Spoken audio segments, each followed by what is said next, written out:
Meus irmãos, muita paz. Eu quero aproveitar uma experiência que eu vivi hoje para fazer a palestra. Hoje eu e Rosângela fomos a um shopping e eu aproveitei para tirar uma licença para estacionamento privilegiado ao idoso. E eu achei interessante me colocar neste lugar, algo que eu sempre desejei, sem qualquer brincadeira. Eu sempre quis ter 70 anos.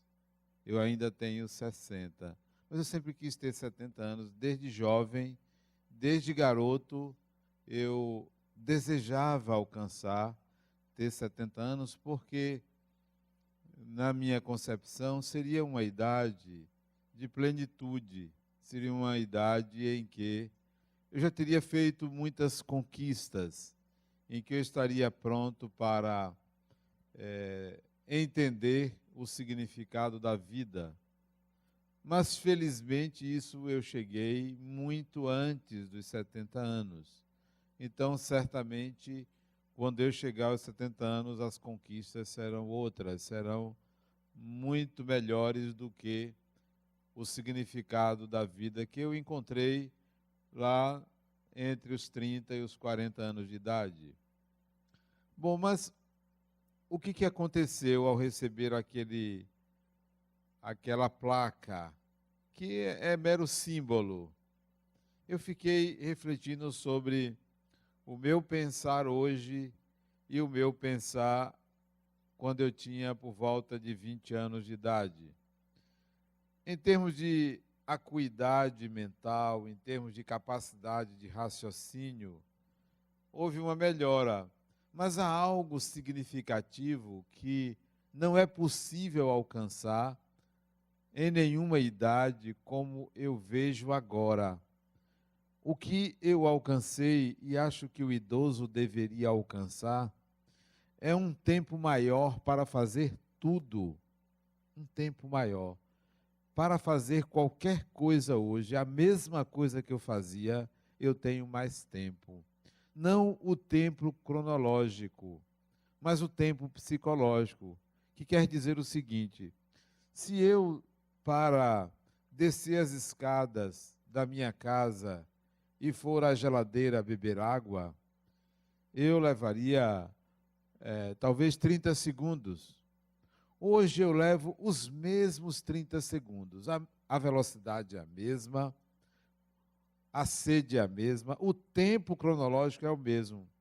Mas entre o meu quarto e a geladeira, esse percurso é feito com o raciocínio amplo, ilimitado, aberto para pensar em muitas coisas que não seja simplesmente beber água.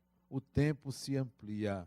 Nesta idade eu sinto que a mesma experiência eu tenho mais tempo. A mente está mais aberta para pensar e sentir muita coisa. E isso é um fenômeno intransferível, intransferível, que o idoso confunde, diminuindo a velocidade do seu agir. Não se trata de fazer mais lentamente a mesma coisa. Se trata de fazer no mesmo tempo a mesma coisa, com possibilidade de fazer coisas distintas, principalmente de pensar e sentir muito mais do que antes. Se você olhar a sua juventude, aqui a maioria deve ter mais de 20 anos, se você olhar a sua juventude ou a sua adolescência, você vai ver o quanto velozmente você fazia as coisas, o quanto foi rápido, o quanto o tempo foge, o quanto o tempo desaparece, quão pouco tempo você tinha para fazer tanta coisa. Hoje, a vida lhe oferece essa possibilidade de fazer muito mais em menos tempo. O problema é que o idoso, ele se rende a uma discriminação que a sociedade faz dele. Ele se rende a uma aposentadoria. Ele se rende a um retraimento social. Ele se rende a um não lugar na sociedade. Então ele não aproveita o maior tempo que ele dispõe.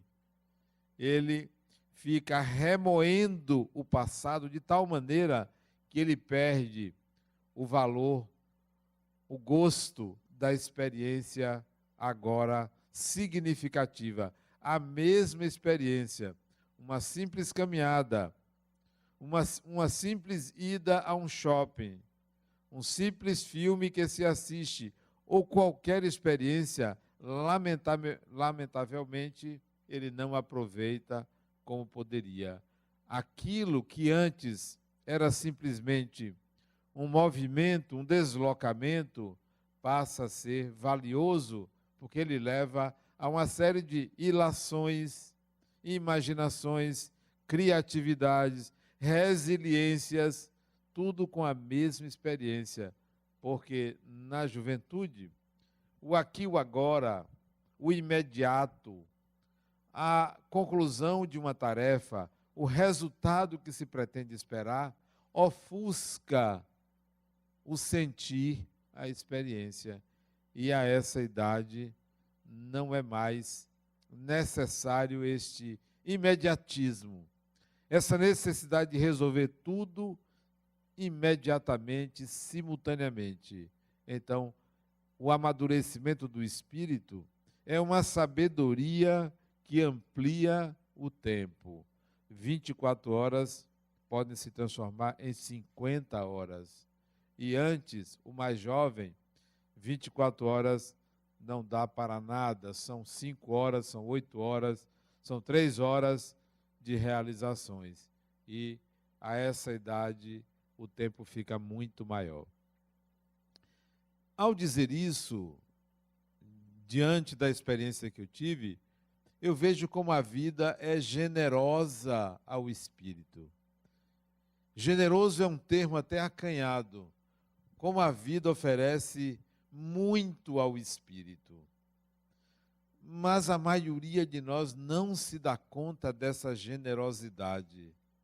Vivemos pressionados, premidos por circunstâncias que nos abatem, que nos vinculam a uma consciência mórbida, que nos vinculam ao chão, que nos fazem olhar para baixo e não perceber que é preciso encontrar dentro de si mesmo uma razão para existir, uma razão para fazer as coisas.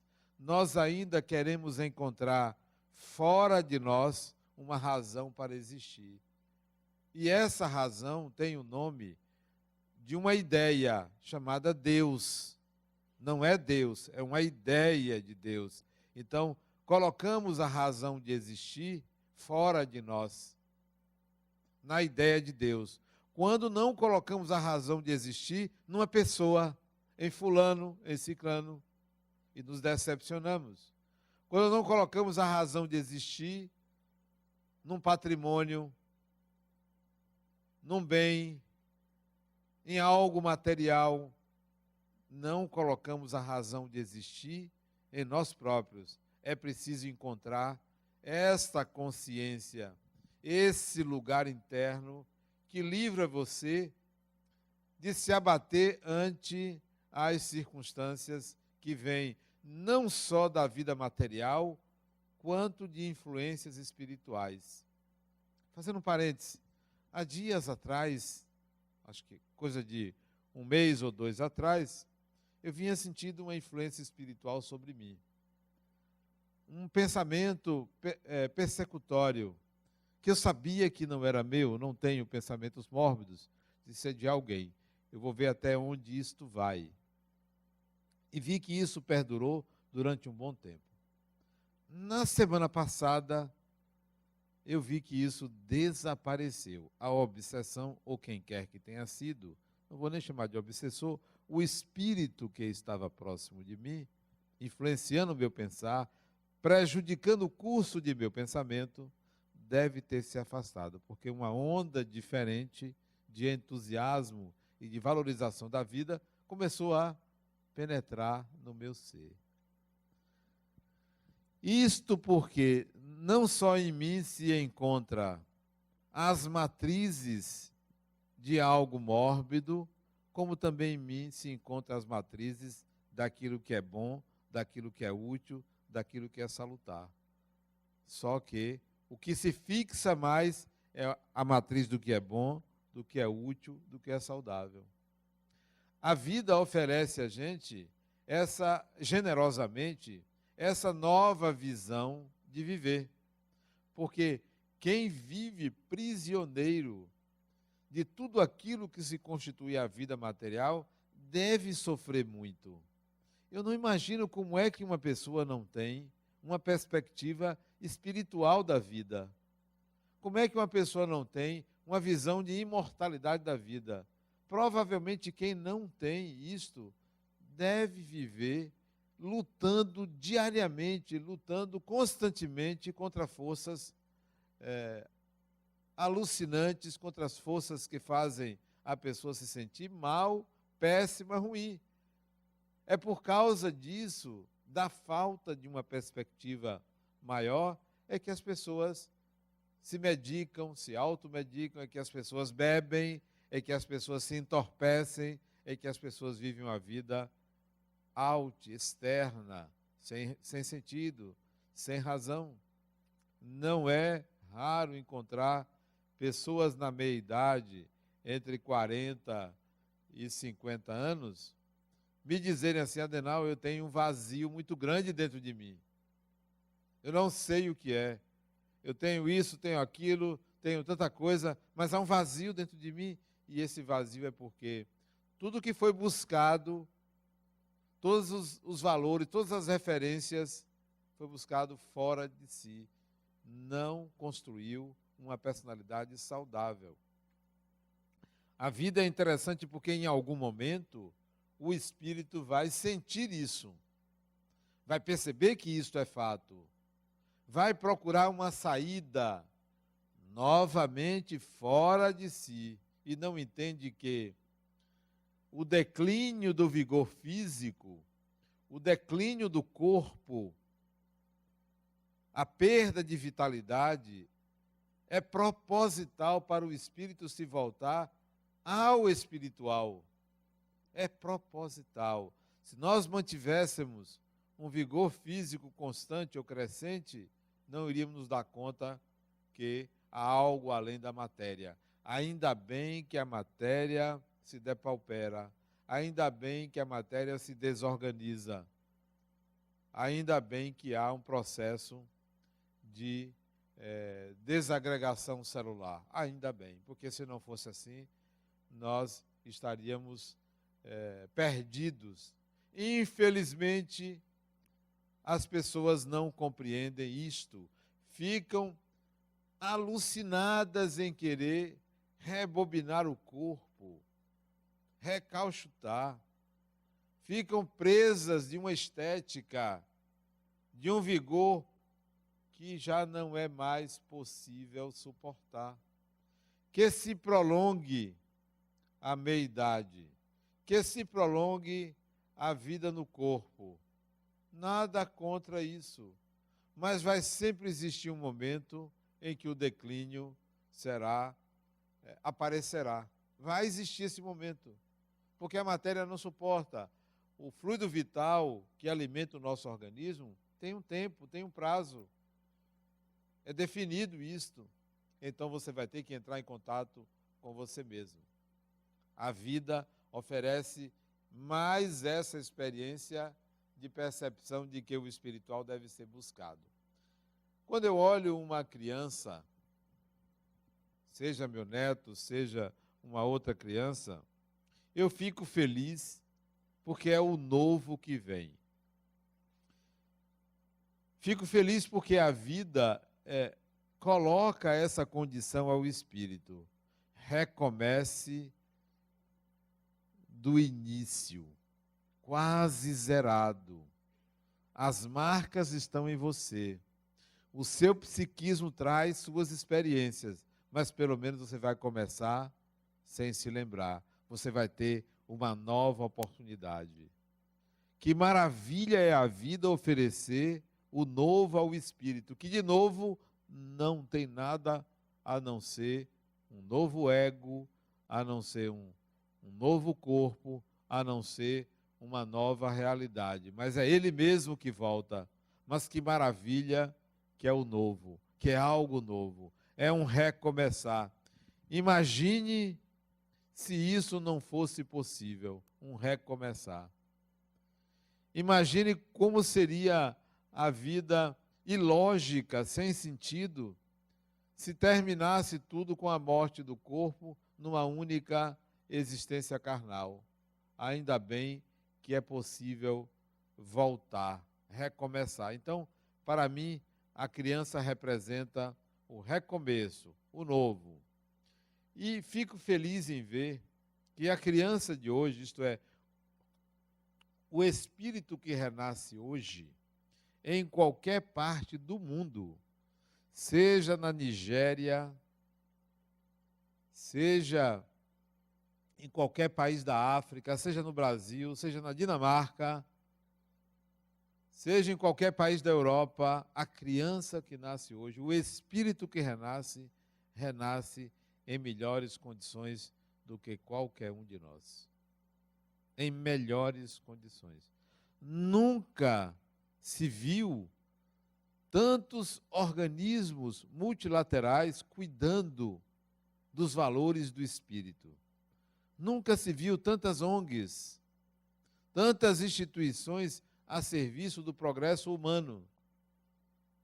Vejam o terremoto lá no Nepal. Muita gente desencarnou. Mas isso é um problema de Deus. Quando Ele quer, tira 230 mil de vez, como tirou lá naquela tsunami. Isso é problema dele. Ele não perguntou a ninguém, não pode se culpar ninguém. Ele tirou. Volte, porque vocês vão precisar recomeçar. Então, 2 mil, 10 mil agora é pouco em relação ao que ele já fez.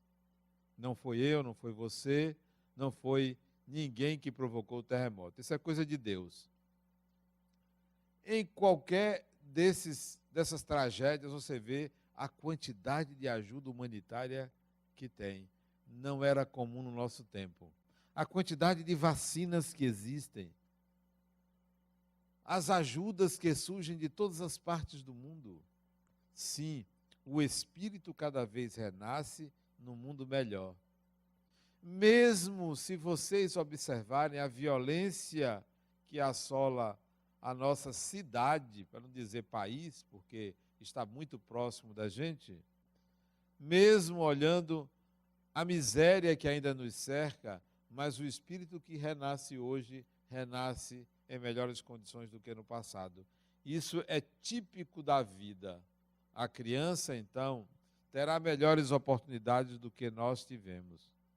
Eu vejo isso pelos meus filhos. Sempre disse que meus filhos são melhores do que eu.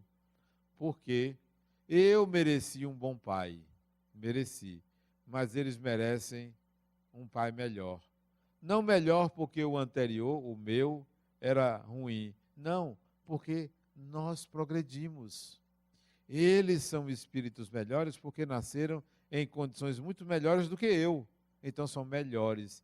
Se o espírito renasce em condições melhores, ele merece mais do que nós. Merece muito mais. A infância, então, para mim, é essa grande oportunidade de recomeçar. Eu só vejo o recomeço. Fico curioso e me perguntando quem vem, que personalidade é essa, que só vai aparecer mais tarde, na adolescência. Na infância, por mais que você note a personalidade forte de uma criança, a personalidade retraída de uma criança, a personalidade ativa de uma criança, a personalidade rebelde de uma criança, você só vai ter certeza do que é, de quem é. As características reais vão surgir a partir da adolescência. É ali que o Espírito diz, cheguei. Mas a vida é tão maravilhosa que cria esse fenômeno chamado adolescência. É um fenômeno. É um fenômeno de transição. Uma transição. Ninguém sai de ser criança e se torna adulto. Passa por uma transição. Transição que todos os espíritos têm que passar, que é a transição das mudanças corporais. Primeira transição. Segunda transição, da formação e consolidação do ego. É um novo ego que surge, ego como centro da consciência, ego como representação do espírito. É uma nova configuração central. Todo mundo passa por essa transição. É nessa formação do corpo que você vai atingir a maturação adulta e, em termos psíquicos, você vai ter um monte de dúvidas sobre quem é você. Necessárias dúvidas. Todos os seres humanos passam por isso. Uma dúvida sobre quem eu sou, ou o que eu sou, que polaridade eu assumo, porque você está descobrindo muita coisa nova. Você está vendo que a unidade que você pensava que você era com sua mãe, com seu pai, agora não existe. Há uma dualidade em tudo. Em tudo há uma dualidade e o adolescente tem que se posicionar. Todos os seres humanos passam por essa necessidade de posicionamento, de referência de si mesmo. Eu sou o quê? Eu sou quem? Como eu sou? Veja como a vida oferece possibilidades de escolha sobre o que e como eu próprio me manifesto. É na adolescência. Na idade adulta jovem, um pouco depois, você entra em contato com o que eu chamo, e que todo mundo sabe que é, o mundo cão. Quem não entra em contato com o mundo cão, não se torna adulto. Porque o mundo adulto é um mundo que tem sombra e luz. O mundo infantil só tem luz. Adulto que só quer ver as coisas boas e acha que tudo é bom, ainda não saiu da fase infantil. O mundo é sombra e é luz. O mundo tem bem e tem mal. A vida tem bem e tem mal. Você tem bem e tem mal. Quem acha que, não, eu só sou uma pessoa boa, e esconde seu lado sombrio, está vivendo a vida pela metade. Ainda pensa como criança. Ainda pensa romanticamente sobre a vida. Então, a vida adulta é entrar em contato com o mundo cão. E não pense que isso é ruim, não. Isso é muito bom. É muito bom porque desaliena. Quanta gente é alienada, até a respeito de Deus. Olha que alienação. Acha que Deus é misericordioso porque curou uma pessoa. Acha que é misericordioso por isto. Não, não é por isso que Deus é misericordioso. Acha que Deus é maravilhoso porque impediu uma pessoa de desencarnar, que salvou uma pessoa. Acha que Deus é bom por isto. É uma visão retrógrada, ultrapassada, romântica, arcaica, antiga. Isso não é Deus. Isso é sua orfandade que faz pensar assim. É o órfão em mim que agradece as curas de A, de B, de C e os impedimentos à desencarnação e diz, poxa, como Deus é maravilhoso. Eu tive um AVC e contei a uma amiga minha como foi. Disse, Adenal, isso é coisa de Deus, Deus lhe salvou. Eu disse, nada disso, ele deixou uma cicatriz no meu cérebro. Uma cicatriz para eu nunca esquecer que eu tenho um corpo perecível. Não, Deus não me salvou coisa nenhuma, nem Deus nem ninguém.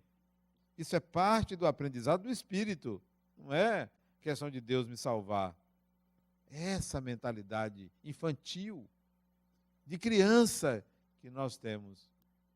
Ora, então, desencarnar lá na São Martim 15 pessoas no deslizamento de terra, isso é o que de Deus? É misericordioso? Por que não diz que é um Deus cruel? Porque tem uma visão infantil. a respeito da divindade. Não. Nem é misericordioso porque cura, nem é cruel porque soterra pessoas numa avalanche, num deslizamento. É misericordioso porque quando você erra, quando você faz um mal, quando você agride a vida, quando você atinge e prejudica pessoas, quando você comete qualquer delito, a resposta de Deus, a consequência dos seus atos passados, o que ele acometerá no futuro, o efeito da causa será muito menor do que o que você fez. Portanto, efeito não é igual a causa, porque atua no meio a misericórdia divina, porque Deus não responde ao humano como humano. Porque se Deus respondesse ao humano como humano, efeito seria igual à causa. O mal que você fez aos outros, você teria na mesma medida. Não é assim que acontece. O mal que você fez aos outros, a misericórdia de Deus vai lhe ensinar de uma forma mais suave, porque Deus é misericordioso. Porque atua aí com uma lei cristalina. O sofrimento que você causa a alguém nunca será o sofrimento que porventura venha acontecer com você. Será menor, será mais suave. Aí você pode pensar, então assim, você me estimula a prejudicar os outros porque comigo vai ser mais suave. Se isso é um estímulo, eu vou lhe desestimular, dizendo a você que a questão não é a intensidade do efeito quando você prejudica alguém. A intensidade é menor. A questão é o tempo, é o prazo. Se você agride uma pessoa hoje, se você prejudica alguém, se você faz sofrer uma pessoa, você precisará de um tempo para que as leis de Deus reorganizem o universo para atender a sua necessidade de aprender. Com isto, com quem você andava, quem você ama, quem compartilhava a vida com você, vai prosseguir e você vai ficar para aprender. Então a questão é que, se você se estimula a prejudicar porque vai sofrer menos, você vai se afastar de seus entes queridos. Então, é melhor não se estimular com este argumento. Então, a misericórdia de Deus é diferente de Deus me salvou, Deus me curou, Deus resolveu isso ou aquilo para mim, Deus é bom para mim. Se Ele é bom para você, Ele tem que ser bom para todo mundo. E eu pergunto a vocês, Deus atende igualmente as pessoas? Numa visão infantil, sim.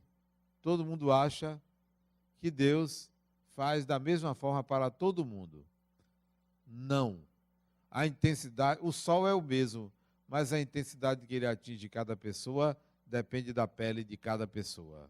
Então é diferente. Nós pensamos numa igualdade que não existe. A igualdade é um arquétipo, é uma tendência. A igualdade não é uma realidade, é uma virtualidade. Nós somos diferentes, portanto, Deus atua em nós de diferentes maneiras, de distintas maneiras, porque somos diferentes. A vida, então, nos oferece uma visão de crescimento e desenvolvimento cada vez melhor, cada vez mais ampla. Mas, infelizmente, o espírito enxerga a vida pelo ciclo do corpo. Ora, o que acontece com o corpo? Nascimento, infância, adolescência, vida adulta jovem, vida adulta, meia-idade, aí começa a acontecer o declínio, né? Maturidade, o idoso, a senilidade e a morte. Infelizmente, nossa mente, nossa consciência foi programada para enxergar esse ciclo a respeito da vida. O ciclo do espírito não é este. O ciclo do espírito não é desenvolvimento, apogeu e declínio. O ciclo do espírito é um crescente desenvolvimento. Um crescente desenvolvimento. Aos 80 anos, aos 90 anos, você deve se sentir em desenvolvimento e não em declínio psíquico. É esse declínio psíquico condicionado pelo declínio do corpo que leva o idoso a adoecer mais facilmente. Porque você confunde o seu declínio do corpo, com o declínio psíquico. Eu não me lembro com quem eu estava conversando, foi em algum lugar que eu estava numa espera, e eu aproveito, na espera de algum lugar, e eu aproveito para conversar com quem estiver junto. Não conheço, não sei quem é, eu faço logo uma pergunta. E se tem um defeito físico, eu pergunto, o que foi isso? De cara, não tem psicólogo, não tem esse negócio de procurar um rodeio para conversar, não. Eu converso com qualquer pessoa em qualquer ambiente. Claro, converso discretamente, não escandalizo, mas converso. Não sei com quem foi esses dias que a pessoa me disse, o ruim é que eu não estudei. Eu não estudei. Eu me arrependo de não ter estudado. E era uma pessoa jovem. Não, foi em São Paulo, foi em Bauru. Eu estive esse fim de semana em Bauru. Também me deram uma programação fantástica. Eu cheguei em Bauru 10h30 da noite, fui direto para o hotel, tinha um jantar para mim, eu declinei, porque eu disse que estava cansado. Eu não estava cansado, eu estava cansado de fazer o social. E fui direto para o hotel. Sábado de manhã me pegaram para gravar um programa de televisão. Fui para a televisão. Em seguida me levaram para uma rádio. Gravei um programa de rádio. Em seguida me levaram para um almoço, 11 horas da manhã, porque 1h da tarde eu tinha um compromisso. Compromisso esse que foi de 1 da tarde até às 18 horas. Compromisso, um seminário. Voltei para o hotel, 8 horas, retornei para um centro espírita para fazer uma palestra sábado de noite. Domingo de manhã me pegaram 8 horas para ir num centro espírita fazer outro seminário, a manhã inteira. 14 horas me pegaram no hotel para outro seminário até 17h30. 17h30 me levaram para o aeroporto. E eu voltei, cheguei em casa 00:30, quase 1h. Mas isso não me cansa. Isso não me cansa porque você está vivendo aquilo que você gosta, faz o que quer, e o melhor disso é que o que eu digo nas palestras, no seminário lá, é o que vocês já conhecem. Não muda nada. Mas eu estava com uma pessoa num desses locais aí, conversando antes de uma palestra, e ela me disse, o que eu lamento é que eu não estudei. Eu disse, você fala assim como se você estivesse à beira da morte. Você é uma jovem. Acho que ela devia ter seus 40 anos. Você é uma jovem. Ainda pode estudar. Você gostaria de estudar o quê? Ela disse, psicologia. Eu disse, por que você não estuda?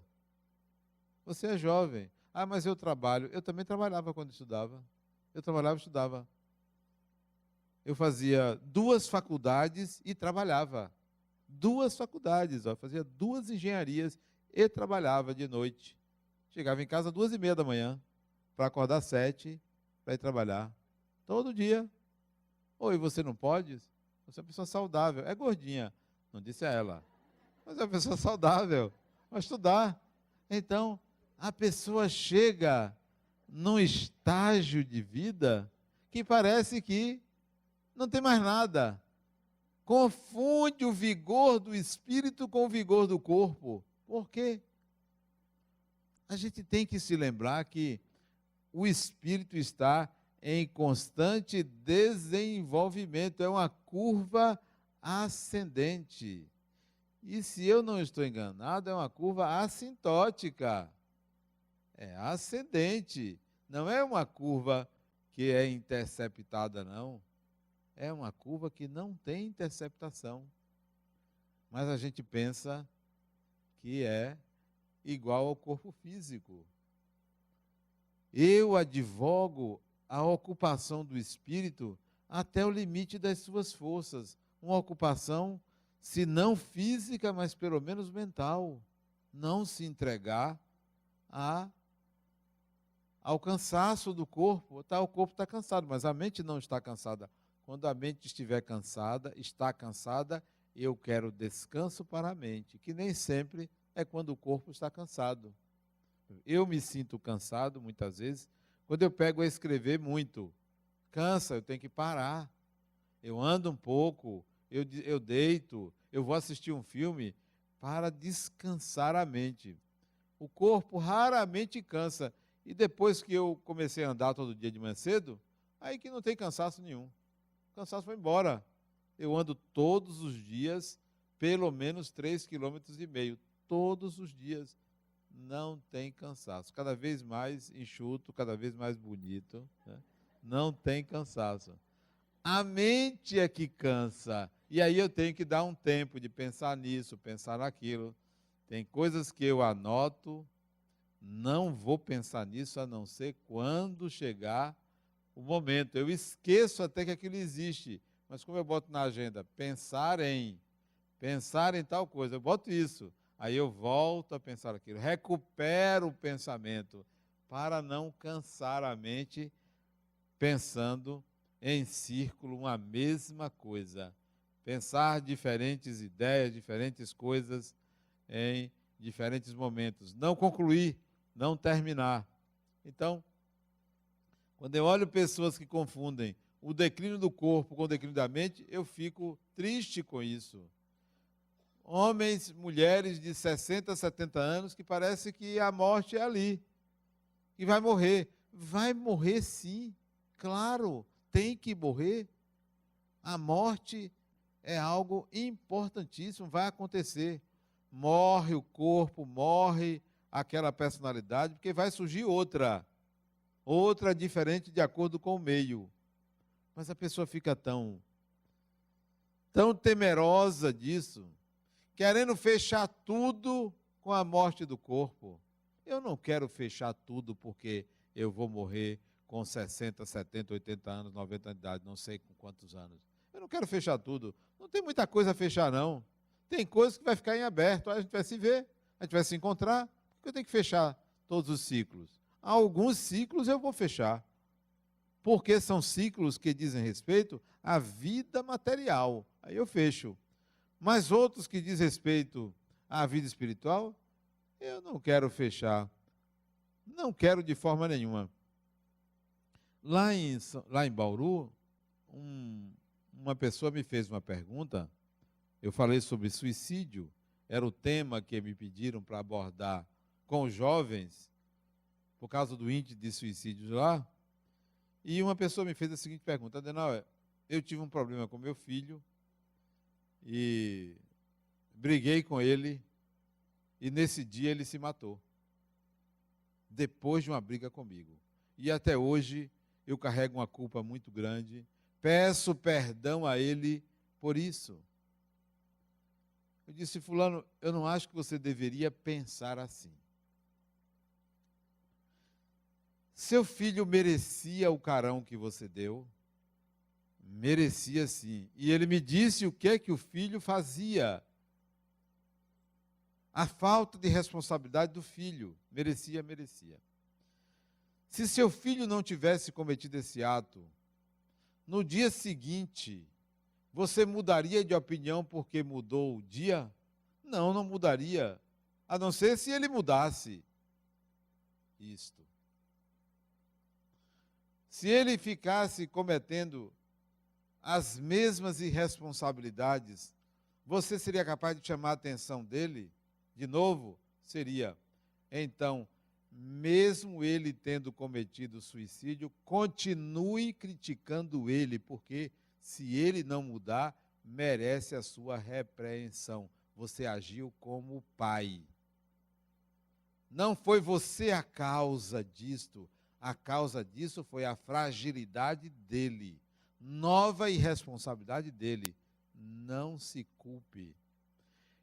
É infantil e imaturo da sua parte se sentir culpado. Como se fosse você que tivesse puxado o gatilho. Não foi você. É covardia de quem se mata para deixar alguém se sentindo culpado. Nova irresponsabilidade dele. Não precisa você chamar ele de covarde, mas ele agiu desta forma com você. Não mude sua opinião porque alguém desencarnou. Não é um ciclo que deve ser fechado. Não mudo minha opinião.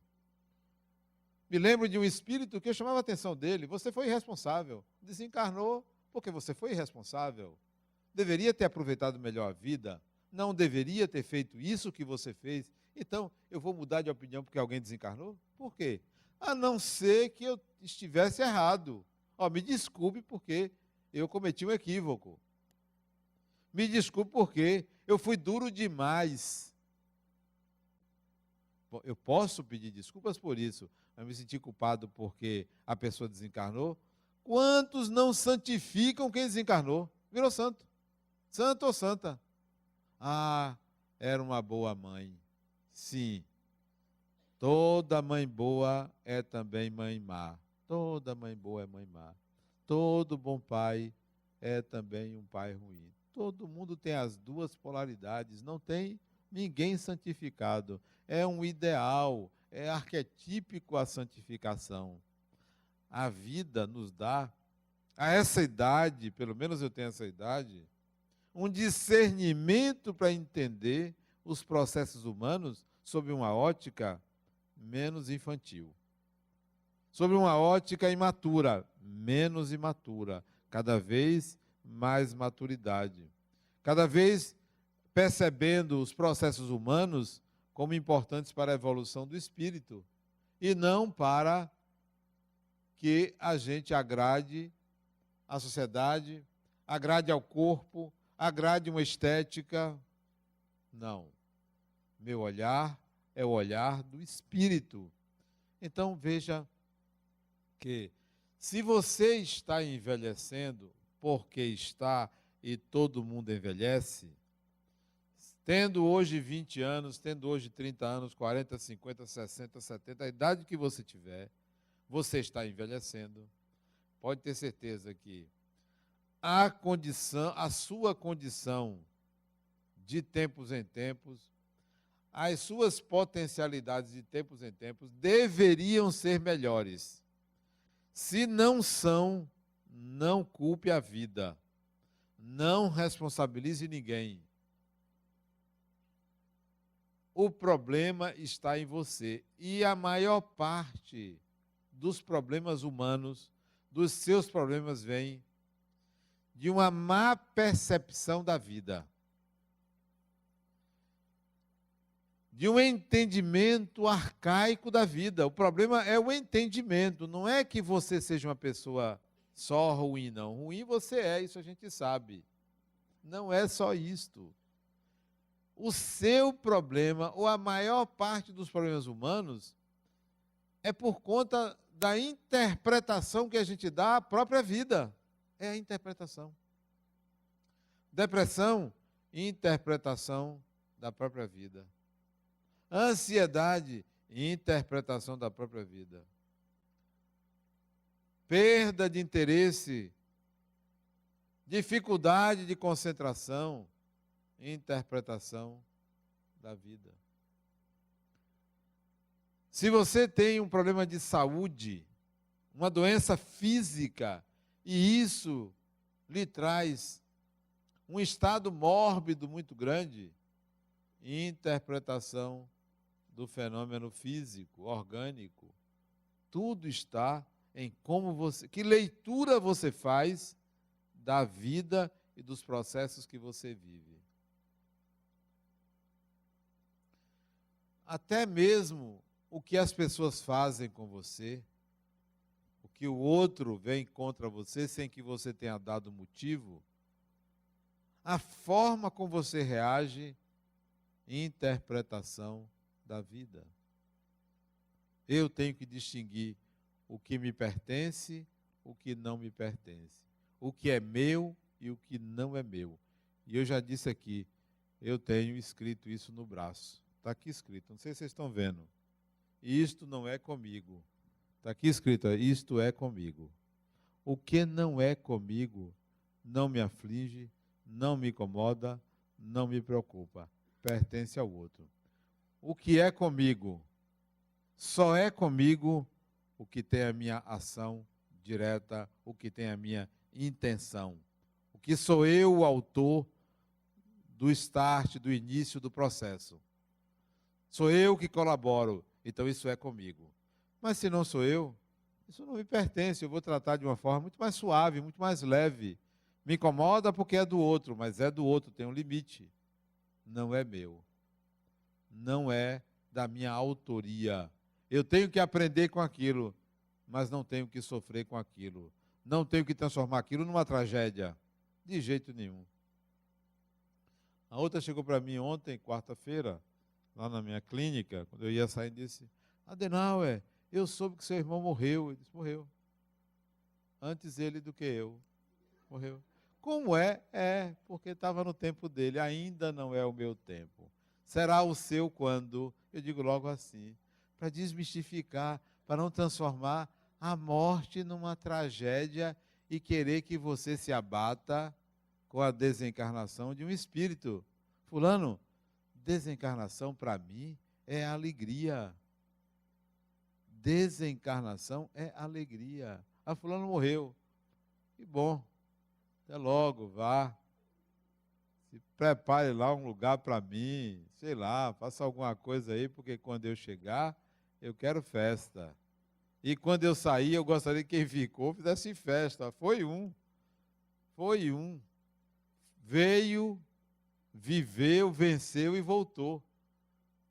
3 vezes, veio, viveu, 4 vezes.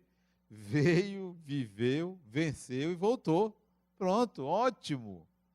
Esse negócio morreu, tragédia.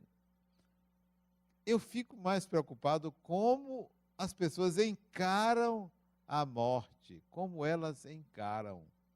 Isso é que me preocupa, a ignorância, mas não a morte em si, é libertação, né? Então, receber a placa de idoso com direito a estacionar, para mim, só serviu para me lembrar que tenho mais tempo, vejo a vida de uma forma muito mais leve, percebo que estou aprendendo muito mais do que ensinando, percebo que ganho muito mais do que perco, avalio os processos humanos como processos de crescimento e não de perda ou de tragédia. Portanto, a visão de vida é muito mais ampla à medida que o tempo passa, à medida que eu vou vivendo as experiências no tempo. A vida é muito mais generosa do que nós podemos imaginar. Aproveite o viver. Envelheça dia a dia, porque envelhece dia a dia, adquirindo sabedoria, compreendendo que o envelhecimento do corpo é declínio de vitalidade. Envelhecimento do espírito é desenvolvimento da personalidade. Muita paz.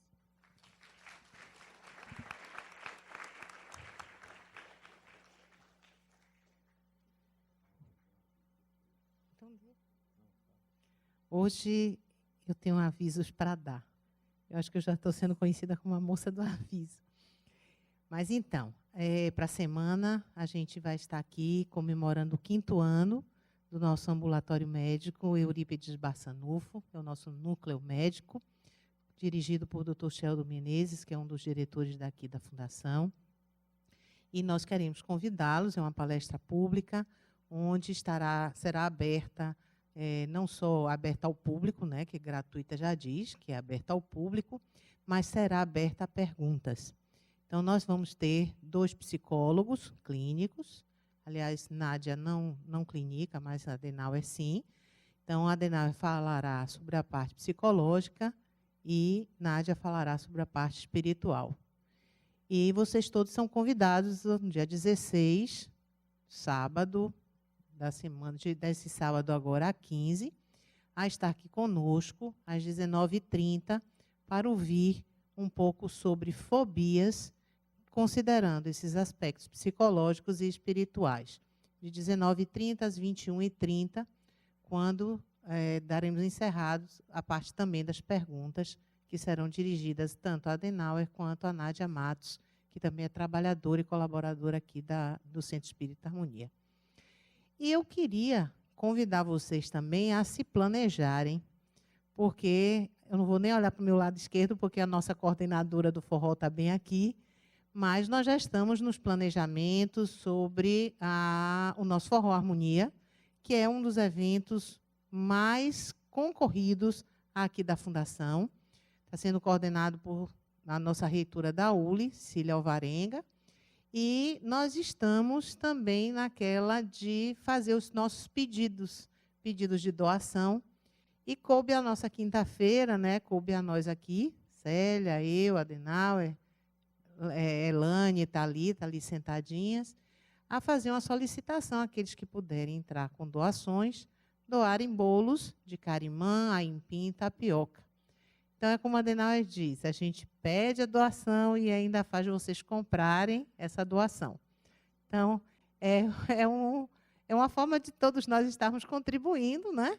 Então, a gente vai estar fazendo esses pedidos, essas solicitações, daqui até o dia do evento. O evento será dia 7 de junho, um domingo, às 17 horas, onde estaremos ao som de Antônio Brito e Banda, que é, assim, o concurso, aqui conosco, é um parceiro antigo da Fundação.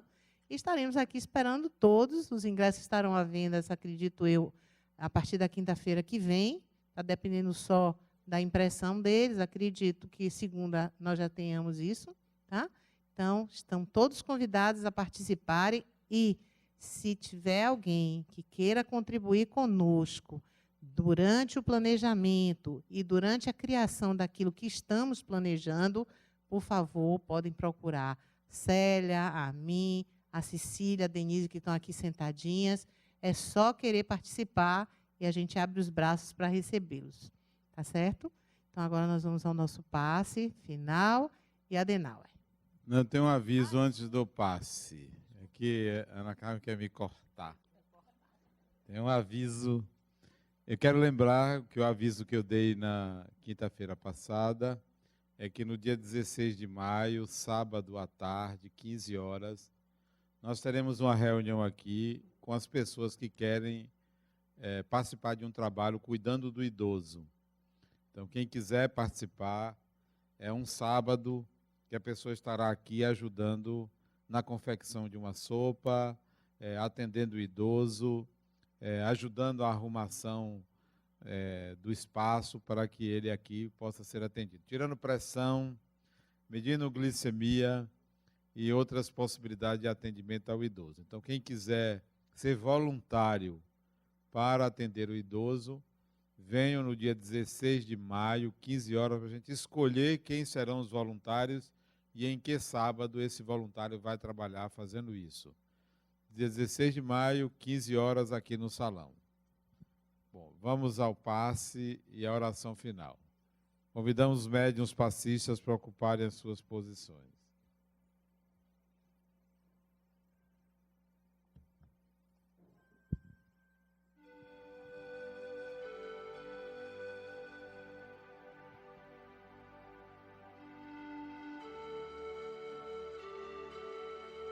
Façamos silêncio, ouvindo a música como um convite a uma conexão com Deus.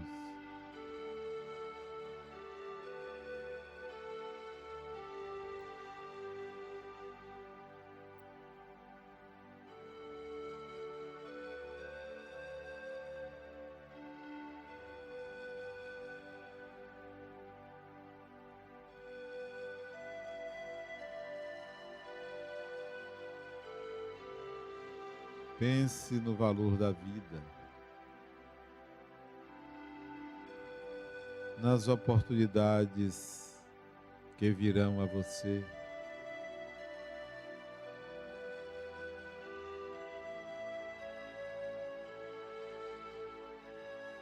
Nem sempre da forma que você espera,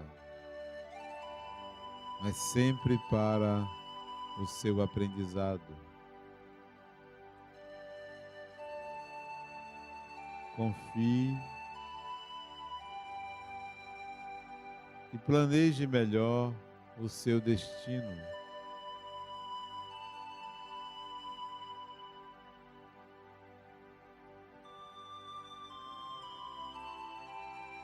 Não há envelhecimento ao espírito, há desenvolvimento, evolução, aprimoramento, conquista da plenitude.